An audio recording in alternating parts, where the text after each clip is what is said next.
Hi, welcome to our channel. Hey, don't forget to subscribe, very important. Now today we're going to look at parallel parking, and when people hear parallel parking, fear grips them.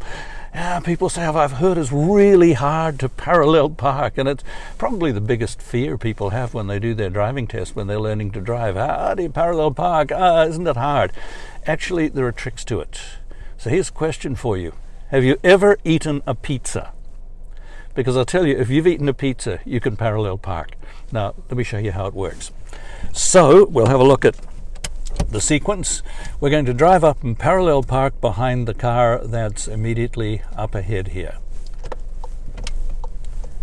Now, what we do in plenty of time, signal to the right, let people behind know what we're doing, and we're going to come to a stop about a meter away from the other vehicle. Now, how far do you go? You want to get the back of your car level with the back of that car that you're parking next to. A good guide, a helpful guide, is lining the mirrors up, but it will depend on the length of the cars. But if the back of your car is level with the back of the car that you're next to, that should be fine. So the next thing we do, we get into reverse. And very importantly, check behind. Now, okay, there is a rear view camera there, but don't rely on it. It'll only show you a little bit. Crank your head around. That's what the examiner wants to see when you do your test.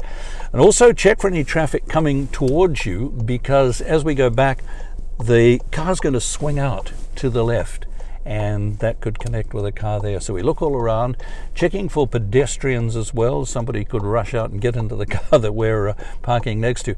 Now you slowly let the car go back. You don't take your foot off the brake, just release a little bit of brake pressure, turning the wheel all the way to the right as you go back. And here's the pizza.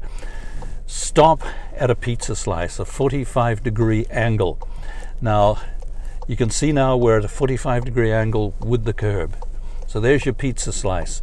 Once you're there, you stop.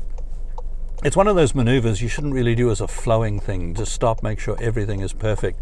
And then, looking at the steering wheel, the best way to do it, look at the steering wheel, and as you creep back 1.5 quick turns to the left, that'll straighten your front wheels, just like that. And we go back, we roll the car back straight like this until the front of your car is level with the back of the car that you're going to parallel park behind. And when you get to that point, stop to make sure you're in the right position, and then you slowly let the car go back, turning the steering wheel all the way to the left. And you go back till you're pointing just slightly in towards the curb. That allows us to cheat a little bit for the final bit, go into drive, and looking at your steering wheel again, a very quick 1.5 turns to the right. As you creep the car forward a little bit, that will straighten the car, and then you will come to a stop. Now, you don't want to be too close to the car in front, because an examiner would expect you to realize that if a car behind parked close behind you, you wouldn't be able to get out. So you want equal distance between the two cars if you can manage it. And very importantly, go into park once you've parked, and parking brake on. It's very easy to fail your test if you don't use the parking brake. How many people do you know that you drive with regularly actually use a parking brake? They don't, do they? Really important to do that. That's part of the test. And if you don't, you're going to lose marks and you could fail the test. So how do we get out of it?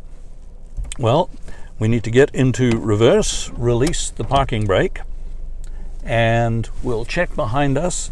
Don't just rely on the camera. And we roll the car back a little bit, going back straight, to give ourselves just enough room to pull out. That should be enough room there. Then we get into drive. Signal. It's important to do that, because again, if you don't signal, then you're probably going to fail the test. Now we do a shoulder check to make sure no one's there. You see a car's just gone by us, and turning our wheel to the left, then straightening up, we drive off, and that is how you do a parallel park. As I said at the beginning, if you've ever eaten a pizza, you can do a parallel park, no problem at all.